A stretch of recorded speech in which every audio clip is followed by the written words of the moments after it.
Jordan Peterson, welcome. Thank you. To Piers Morgan Uncensored. I suppose my first question, and there will be people genuinely wanting a simple answer, but there's a bigger answer too. Who is Jordan Peterson? Well, I'm a clinical psychologist and a professor, and I'm doing that on a broader scale now, I suppose. But it's an extension of what I've done since 1987, really. I mean, I taught the same things I'm teaching, although I've expanded them all throughout my academic career, and my classes were very popular, and not popular exactly. The students found them extremely useful. Why have you become so notorious? Because I look at it as, I've actually watched a lot of your lectures. Mm-hmm. I've listened to hours of you and Joe Rogan talking about stuff. I don't see the devil that some people try and portray you as, at all. And it seems to me the one thing we may share in common is certainly not intellectual prowess, where unfortunately I'm many yards behind you. But what we do share, I think, is that a lot of people seem to have drawn an opinion about us based on either what they've seen in a tiny clip, taken out of context a lot of the time, or what they've been told to think about you by other people. Yeah, well, that's some of it. I mean, I got tangled up in a political controversy in Canada. I mean, tangled up. I put my foot in it to some degree because I wasn't very happy with what I regarded as government overreach in relationship to who is in possession of my tongue. And I decided a long time ago, and really a long time ago, that I was going to say what I thought, and sort of independent of the outcome. You know, often people craft their speech. You know, I could have come here on your show, for example. I spent half an hour thinking, well, what do I want out of this show? But I don't think like that. I wanted to come here and have a conversation with you. You don't actually make notes, I'm told, before your big I make lectures notes, and but I speeches. generally don't use them. So I have to prepare, you know. And are they different when you go on tour? Is every night different? Yes. I never do the same. How do you decide what to talk about? Well, at the moment, sometimes I'm taking questions from the audience, and so I just do a Q&A, but I don't look at the questions before I go on stage. And I ask my wife, who asked me the questions, not to show them to me. And then if I prepare a lecture, I usually have a question in mind, often that relates to one of the topics in my books, but sometimes something I'm thinking about, and then I use the lecture as an opportunity to explore that question and answer it while I'm watching the audience to see if my words are landing. And so it's an opportunity to think on my feet. And I think part of the reason the lectures are well attended is because it's a high wire act in some sense. Because I never know when I go on stage whether I'm going to bring the lecture to something like a punchline, to something like a conclusion. And I have no idea, because I'll have a variety of ideas up in the air. Dude, that's extraordinary. You have no idea where it may lead to. No. It's an exploration. Is that not scary? I mean... Yes.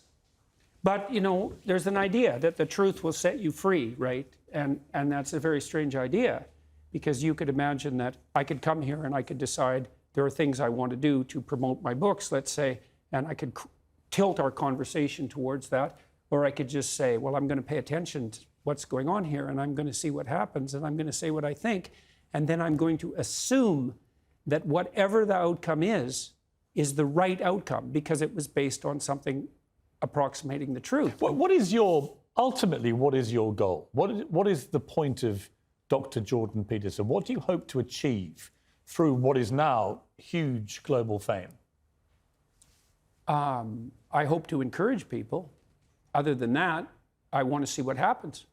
You know, I want to say what I believe to be true as clearly and carefully as I possibly can, and I want to see what happens as a consequence. And what people don't understand about that, in some sense, is your happiness. The purpose of your life is not going to be happiness. Sometimes it is. Sometimes that will come, but there will be difficult periods in your life, and happiness won't suffice then. But what you can have in your life is an adventure. You can have an adventure, and the truth is the best adventure. There's no doubt about that, and there's a couple of reasons for that. One is, you don't know what's going to happen if you say what you think. Now, I don't mean incautiously, and I don't mean provocatively or any more than necessary. You don't know what's going to happen, so that's very adventurous. But also, if it's you and your voice, then it's your adventure. And if it isn't, like if you're crafting your speech or manipulating in any way, or parroting or abiding by the dictates of the crowd, then I don't know whose adventure you're having, but it's not yours. On free speech, it seems to me, in my 57 years of being on this planet, that free speech has never been under more ferocious attack, not in places you would expect, like authoritarian regimes, but actually in democracies. I never thought I'd come to a day in my lifetime where people were literally being fired or in some cases imprisoned for expressing honestly held opinions, even if I find those opinions grotesquely wrong or offensive. You know, it's worse than that. People underestimate the significance of this because it isn't, we're not having a fight about who has the right to speak freely. That's nothing. That's a peripheral problem, even though that can be serious in and of itself. We're having a fight about whether or not your claim that free speech exists is nothing but a masquerade for your willingness to dominate and use power. And so if I was taking that tack, I'd say, it's all well and good for you to speak about free speech, but look, you're white and you're middle class and you're British and you're privileged, and you have this theory about free speech that your ancestors derived, but the only reason they ever derived that to begin with is so they could exercise their power. There's no such thing as free speech. That's just a lie to mask a power claim. And that's a way worse cynical criticism of the notion of free speech than you can't speak because I don't agree with I mean, it's a form of fascism, isn't it? I mean, these people... It's worse than that. The kind of the ultra woke brigade out there, they categorize themselves as liberals, but there's nothing liberal about that mentality. When you have a cancel culture, which is driven by, if you don't agree with what I say, you're going to get shamed, vilified, cancelled, fired, maybe even imprisoned.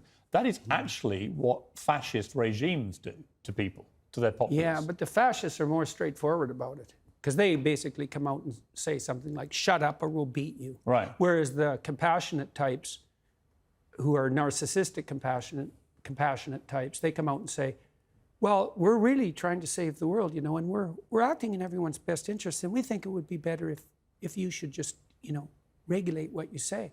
Because if you don't, you're not a good person. And so it's much more, I'd take the fascist bully over the compassionate narcissist anytime. They're way more straightforward. I mean, we live again in an era where the hashtag be kind almost invariably is used by people who are the least kind people I think I've ever encountered. In other words, people that love to be utterly vicious. Yeah, well, kindness... And yet they hide behind this fake persona of hashtag be kind. Yeah. Well, kindness is tricky, you know, because one of the things you deal with very commonly if you're a clinical psychologist, apart from depression and anxiety, is, well, behavior therapists offer assertiveness training. And now, the people who need assertiveness training are often people who are too agreeable, compassionate, polite by temperament. Now, the problem with that is that they let people walk all over them because they don't stand up enough for themselves. And the consequence of that is they get resentful, and then they get bitter, and then they get conniving, and then they'll mob. And so, because they'll do anything for everyone else, but they push themselves beyond their limits, and then they won't even recognize the limits because they feel, well, if I'm not doing everything for you, then I'm not a good person. It's like, no, a good person does a little for you. Like if I'm acting properly with you, say in this conversation, there's something in it for you, and there's something in it for me, right? And we want that to be reciprocal. And so the cost of me bending too far in your direction is that I'll become bitter and resentful and conniving. And resentment is an unbelievably toxic state of being. Take a short break. I want to come back and talk to you about a random collection of people. Cristiano Ronaldo, the most famous footballer on the planet, the greatest in my opinion, and also Olivia Wilde, who's made a movie in which she said it's about you because you're the bad guy that drives some of the worst human beings on planet Earth. Yeah. We'll talk about all those things after the break.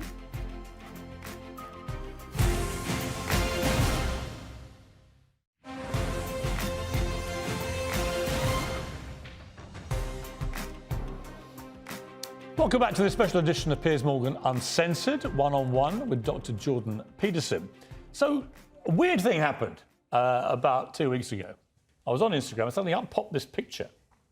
And it was you with a friend of mine, Cristiano Ronaldo, the football genius, greatest player to ever play the game as far as I'm concerned. And you'd been to see him just privately.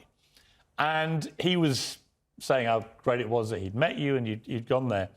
And all hell broke loose. He was bombarded with people saying, this is outrageous, legend over, legacy finished, none of which would have bothered him because he'd heard all this kind of thing before. But the venom of it was from certain quarters was so pathetic, it seemed to me. So first of all, what were you doing with Cristiano? Why were you there? Well, he invited me to come and see him, and he had had some trouble in his life a few months ago, and a friend of his sent him some of my videos, and he said he had watched those, and then he read my book, one of my books, and found them very helpful, and he wanted to talk. So I went out to his house, and we talked for about 2 hours.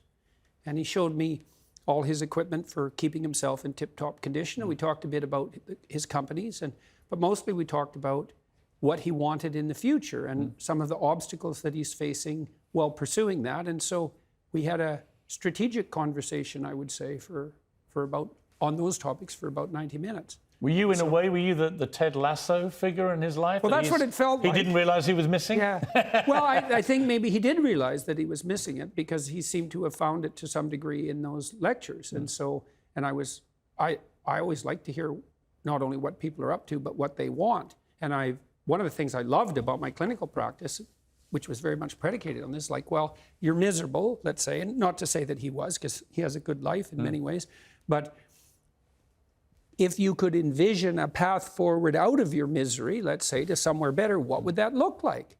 And it's not a question people ask themselves with enough depth.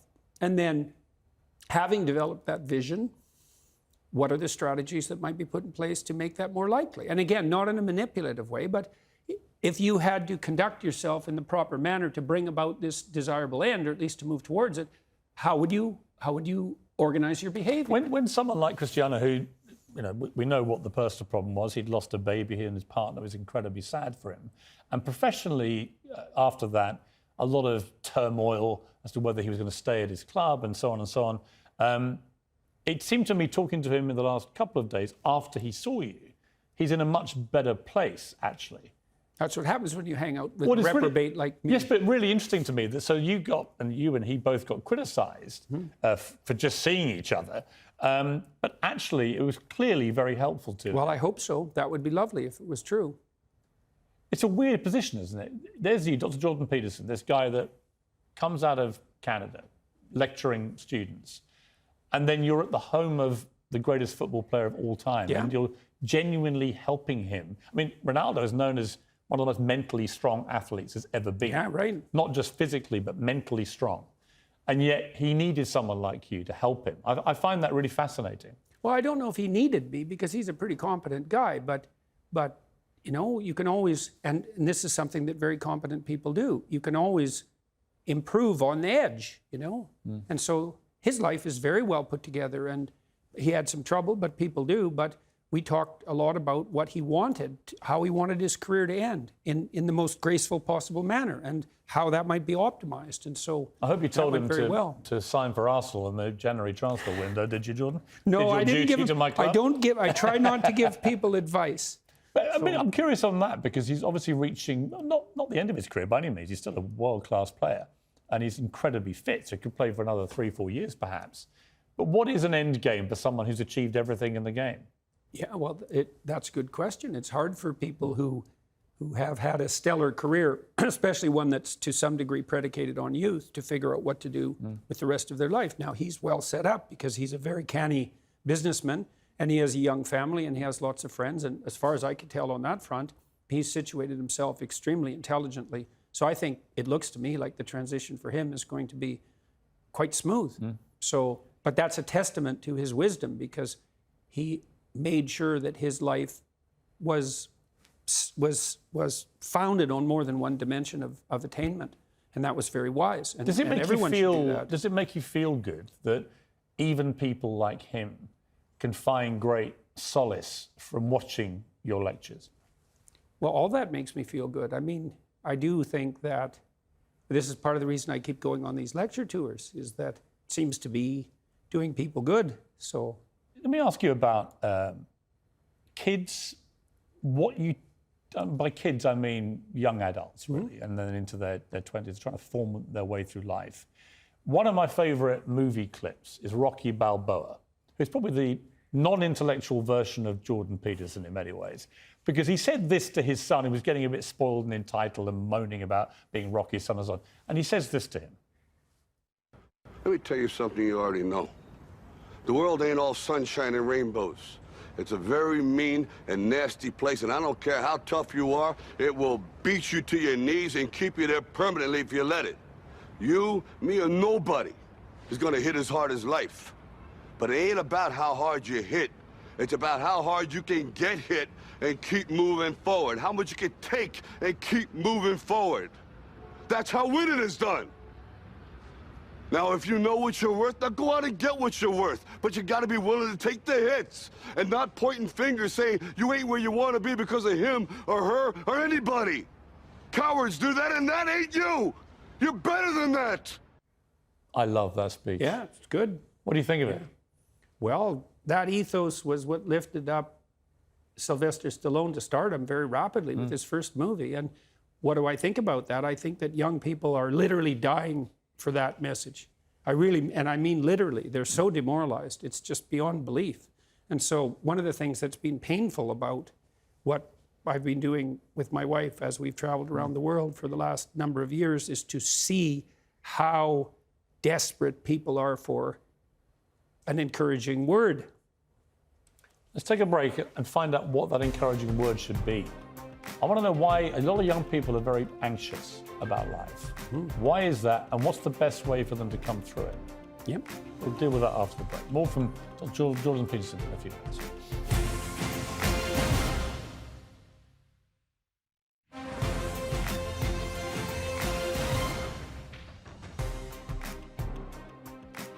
Well, welcome back to this special edition of Piers Morgan Uncensored, one-on-one with Dr. Jordan Peterson. We left them on the cliffhanger with Rocky Balboa and his address to his son about how to grow a pair, for want of a better phrase. This idea that actually your life is defined not so much by success, because you're everyone's friend when you're successful, but by the knocks you inevitably are going to get, whether it's through losing loved ones, losing a job, losing a car, whatever it may be. You're going to get hit by blows in your life of differing magnitude. And I've always believed that how you deal with the downside of life really defines how you lead the rest of your life.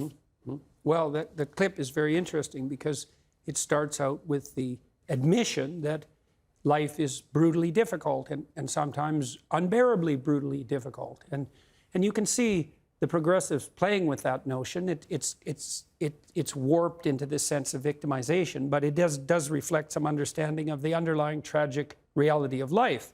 And so it's good to get that right out on the table to begin with.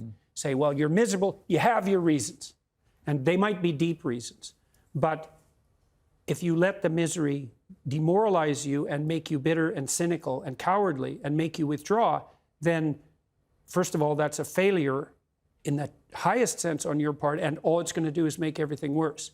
And then you might think, well, what do you have to respond to that? How do you respond to that catastrophe and challenge? And the answer is, and this is what Rocky is telling his son in no uncertain terms, is like, terrible as things are, there's a lot more to you than you can possibly imagine. And that if you face those things forthrightly and with some faith and courage, then you can have the adventure of your life and prevail even over catastrophe. And that's true. Right. So, I couldn't really get my head around why so many young people feel so anxious all the time compared to when I was young, when that wasn't really a big thing amongst my friendship group, certainly. But I reckon it's two things. One, social media, the constant bombardment of other people having a great time or looking great, often a false imagery, and having to live up to false ideals. But also a conversation I had with Dr. Phil in America, where his explanation for it was that he said, you've got to understand that social media means that young people now are being bombarded all day long and all night long with quite shocking imagery. And he gave an example. He said, when I was young, he said, if a crocodile ate somebody on a golf course in Florida, the chances are I would never have heard about it. It probably wouldn't have made the national news, probably wouldn't have even made the state news, and I wouldn't have heard about this incident. Now, it's quite likely that a video of the crocodile eating this person would be whipping its way around social media within half an hour. And young kids would be sharing it, disseminating it, and being exposed to this constant imagery all the time of quite unsettling and shocking imagery. What do you think of that theory? And I think that in itself was adding to a sense of everything's terrible. Well, I think it's a corollary of an information overload theory, right? I mean, one of the advantages to having the computational power we have is that everything is at your fingertips. And the disadvantage is that everything's in your face. And by everything, it might be 40 million pornographic images. Like, that's a lot. Or an endless array of tragic scenarios. And really endless. And so that's a problem. And the fundamental problem is, how do you handle the fire hose of information? And no one really knows the answer to that. But we should also point out that it's no wonder that young people are demoralized and anxious, because we're doing everything we can to demoralize them and make them anxious. So on the masculine front, we tell young boys that, well, the world's a terrible patriarchal tyranny, and all of that patriarchal tyranny, which is the whole explanation for history, has done nothing but oppress and exploit people and destroy the planet. And so that any manifestation of that masculine impulse on your part is equivalent to the world-destroying force. Well, all masculinity now is branded toxic. Yeah. And I remember, I think the key moment for me came when Gillette, who'd always had these very masculine commercials with the big guy cuddling a baby or whatever it may be, they suddenly switched gears and did a campaign where it started with a lot of Me Too imagery and basically the assumption that all men are awful until they can prove otherwise. And I predicted in a column this would be a complete disaster for them. And sure enough, $9 billion later, they did a screeching U-turn and went back to the big guy cuddling the babies. Because actually, two things I think about that. One, most men are not awful, actually. And secondly, not all the time. No, some men are, obviously. Some women are pretty awful, but not most of them. But if you try saying that and not getting cancelled. But I think also this thing that you've got into trouble about, which I don't understand why, that you believe that most women probably quite like their men to be strong and confident. I don't believe that. All the data shows that clearly across cultural samples, and has for 50 years. Plus, everyone knows it. Anecdotally, most women I know, I think, would absolutely agree. Why is it that you've been so vilified for suggesting something which is so palpably true? Well, I think, first of all, that annoys narcissistic women no end. And it annoys people who think that there are no biological or cultural limits on how we manifest our behaviors. And also, it frightens a large number of women, because many women have never had a good relationship with anyone masculine in their life. And so the notion that they would need to establish a trusting relationship with a man, especially if he's also in something approximating a superordinate position, which is what they might like to find him maximally attractive, also implies that they're in some sense going to be under his sway. And if there's no trust there, well, that's absolutely terrifying. And I have some sympathy for that, because there are no shortage of women out there who've never had a positive relationship with anyone masculine. And so they're completely unable to discriminate between narcissistic power and compulsion and confident competence. And so because they can't distinguish that and they're afraid, they put all of that in the same category, which is something like the predator category. And that's not good for them, because, well, as you said, all men aren't predators all the time. And they need to establish a relationship with a man. Right. We're also in a very strange place where a lot of high-profile women will not say what they think a woman is. Yeah. Because they are... Ketanji Brown Jackson, the new member of the Supreme Court, in her nomination hearings, was asked a question. This is what she said. Can I provide a definition? No. Yeah. I can't. You can't? Not in this context. So I'm not a biologist. It was a riveting moment, because you're going to be on the Supreme Court of the United States of America. You're a woman. You're the first black woman on the court. And that in itself, I know you've raised eyebrows about why did Joe Biden go out there and say we need to have a black woman? Why not just say we want the best person available? And then if she's the best person, get her on the court, which I completely agree with. But for her not to be able to commit to explaining what she thinks a woman is. And then I had a moment on this show where Macy Gray, the singer, did stick her neck out. And she said this. I will say this, and everybody's going to hate me, but as a woman, just because you go change your parts doesn't make you a woman. Right. Sorry. You feel that? I know that for a fact. Like, if you want me to call you a her, I will, because that's what you want. But that doesn't make you a woman just because I call you a her and just because you got a surgery. With chilling predictability, Macy Gray stuck to her guns for a couple of days, and then the onslaught was so overwhelming against her, she had to go on national television in America, issue a groveling apology for everyone that she'd hurt, with this statement of what many would think is just a statement of biological fact. How have we got to this place where women are terrified of saying what a woman is, and women who do say what they think it is, i.e. there are clear biological distinctions between a man and a woman, they get destroyed? Well, we've accepted this preposterous hypothesis that your identity is only subjectively defined. And as I've tried to point out on some of my in some of my lectures, the only people who think their identity is subjectively defined are 2-year-olds. And I mean that technically, because 2-year-olds are egocentric, which means they can't bring their identity in alignment with a social norm, which also means that 2-year-olds can't play with other children. They can play beside them, but they can't play with them. That doesn't happen until you're 3. And what happens when you're 3, if you're reasonably well socialized or start to move towards that, is that you learn how to negotiate a social identity. And then identity becomes, obviously it has some roots in your subjectivity and in your biology for that matter, but a sophisticated identity is not only socially negotiated, as the constructivists know perfectly well, but it's got a dynamism about it because it has to be constantly renegotiated. Like, as we're having a conversation here, to some degree, we're renegotiating our mutual identities because we learn something from each other, and so we transform. We're also trying to figure out, to some degree, who each of us is in this situation. And then we're also trying to learn, can we play together towards some productive end? And you might ask, well, what do you mean play? And say, well, we're trying to have an interesting conversation. Let's take another break. I want to come back and talk to you about the royal family in this country and the huge seismic moment in history we've just had. We'll talk to Jordan Peterson after the break again.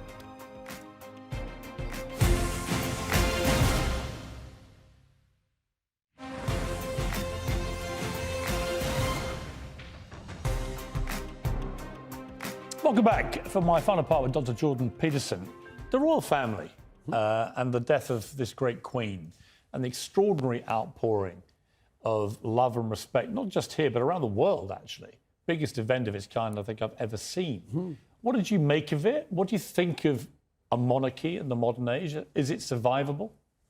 Well, I thought that what happened was extremely interesting psychologically, because Queen Elizabeth stood for or embodied a whole set of virtues, which is the right way of thinking about it, that aren't in the least bit fashionable, but in fact, they're the inverse of fashionable in some sense, but are desperately needed. And so you might say humility, dutifulness, careful emotional self-regulation, discretion, the antithesis of narcissism, all of that. And she managed it extraordinarily well for 70 years. And so whenever things go too far in one direction, there's a tremendous unconscious or implicit desire for something that would set it right. And that's what you saw happen. And not only on the personal front, but there's also all the pomp and ceremony, which is also archaic and unfashionable. That was all part of that you Brits managed so spectacularly. That was all. People are just dying for that beauty. What I felt was, I felt like the country, before this happened, 2 weeks before it, felt like the whole country was in a shambolic state, that everything was going wrong in our country.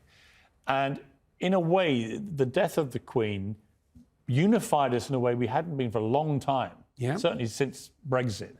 No one was talking about hot-button political issues or social issues. They're all talking about one thing. I mean, it also reinforced our national identity. Oh, yeah. In a way that actually made the world look on with great awe about the procession, our military, our royal family, the country. It made people feel good about Britain again. And therefore made British people feel good about themselves again. Yeah, well, you guys have lots to feel good about. And that's not the standard mantra of the modern world. You know, this is an unbelievably admirable country for all its flaws.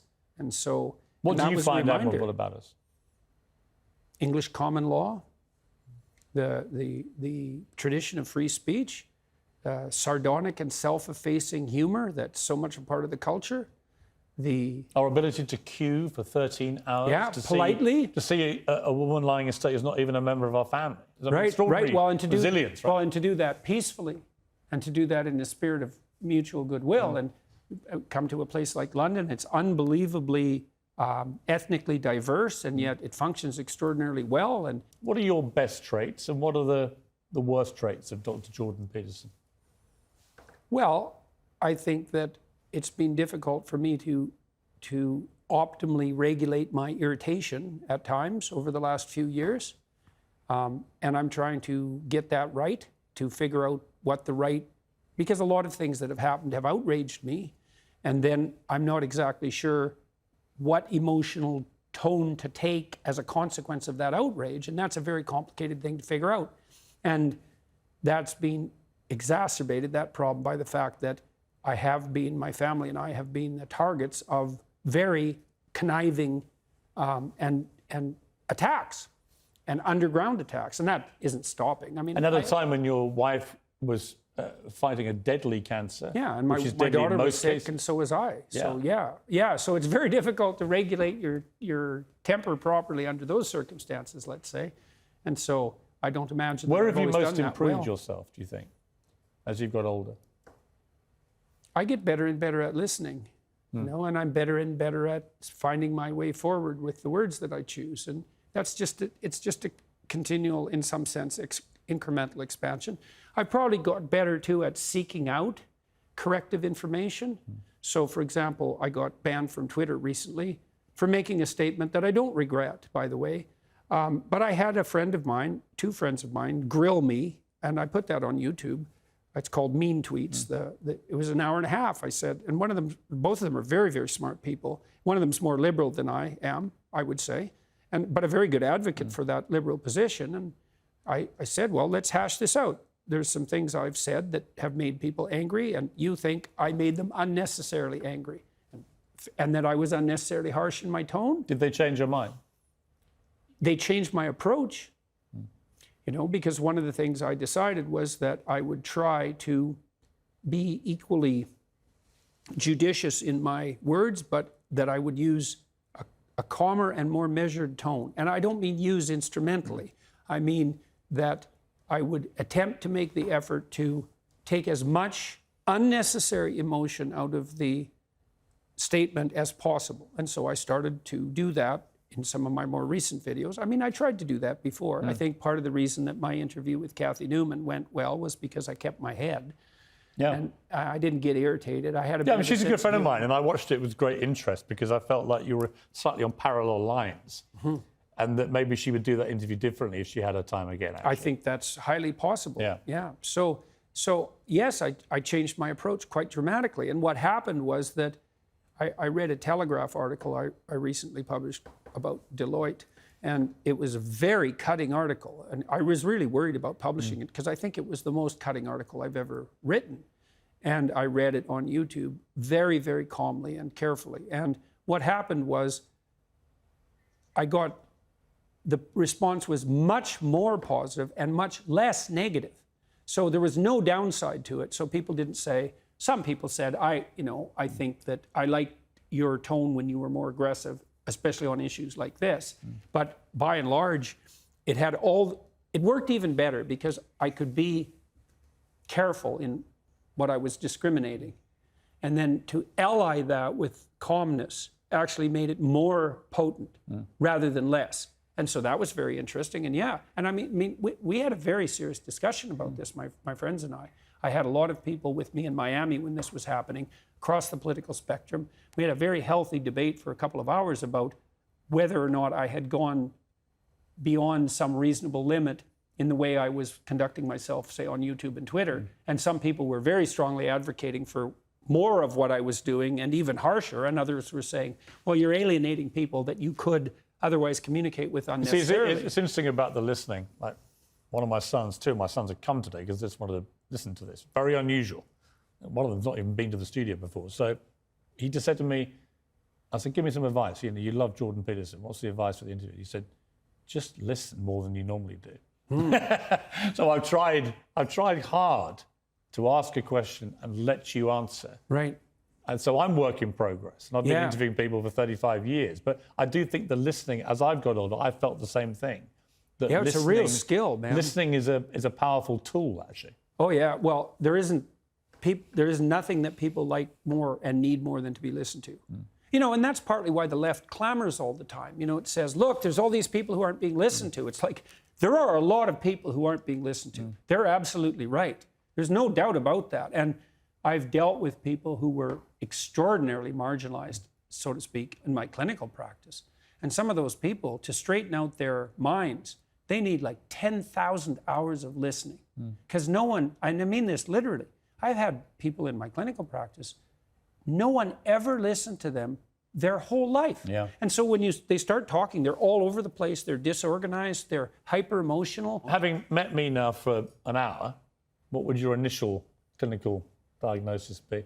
Well, you're probably optimally disagreeable for your profession, you know, because you can listen, but you're also not a pushover.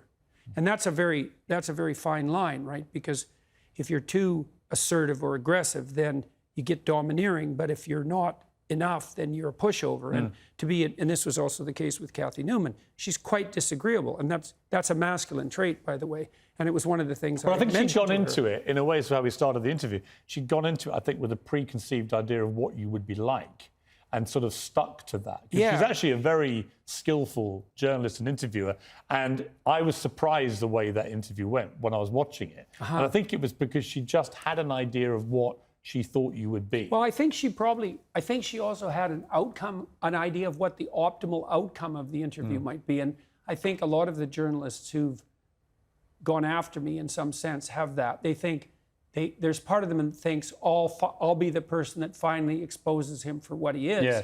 But then they find out that I'm not who they thought that I am. Or at least I'm not quite as demonic as they thought I might be. Well, Professor Stephen Hawking, before he died, gave me his last television interview, and he said that the biggest threat to the future of mankind was when artificial intelligence learned to self-design. What do you think the biggest threat to mankind is? Narcissistic compassion. Now, AIs, you know, it's a threat too. But if we had our act together ethically, it's possible that AI could become a useful servant rather than a tyrannical master. You don't want to automate your tyrannical masters, and that's the danger. That's one of the dangers of AI. I've got to wrap it up. I don't want to, but I have to. I want to ask you just quickly, the film director Olivia Wilde has a new movie out, which she says is based on you, this insane man, this pseudo-intellectual hero to the incel community. Incel being these weirdo loner men who are despicable in many ways. Is that you? Are you the intellectual hero to these people? Sure, why not? You know, people have been after me for a long time because I've been speaking to disaffected young men. You know, what a terrible thing to do that is.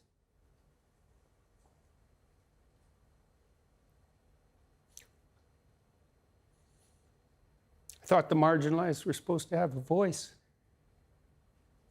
It's making you emotional. Talk about that. Well, God, you know, it's very difficult to understand how demoralized people are. And certainly many young men are in that category.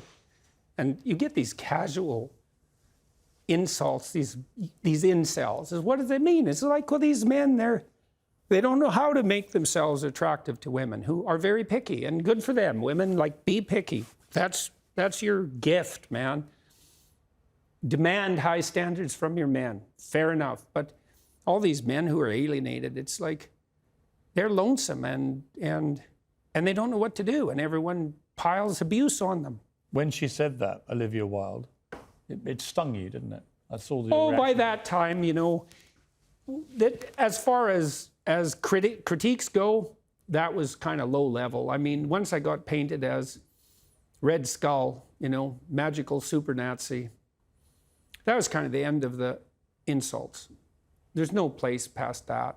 So when Olivia Wilde made those comments, the first thing I did was go look at the preview for her movie, which I quite liked. I thought I would go see that movie probably, and perhaps I will. It didn't really bother me. My family and I talked about it right away, and we were able to respond to it with some degree of humor, which then people completely misunderstood. I said I hope that, that if I had to be played by someone, he's a very good-looking man, and so that seems all right, And then I said something like, I hope he gets my fashion style choice right when he plays me, and it was a joke. All that was a joke. I mean, you've been so controlled today, and yet in that brief moment, you got very emotional. Why? It's really something to see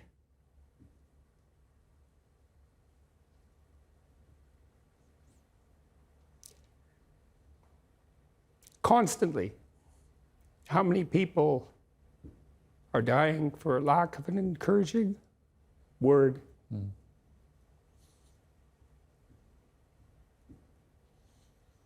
And how easy it is to provide that if you're careful. Give credit where credit is due. And to say,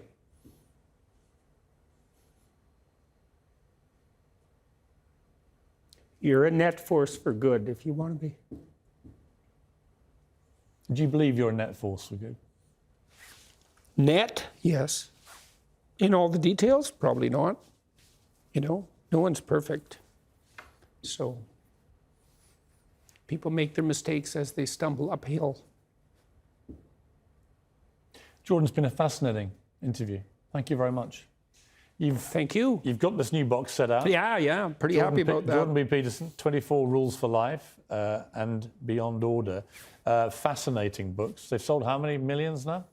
Well, 12 Rules sold 7, and I think Beyond Order is approaching 1 million now. So yeah, they're doing just fine. Did you ever think you'd sell that number of books?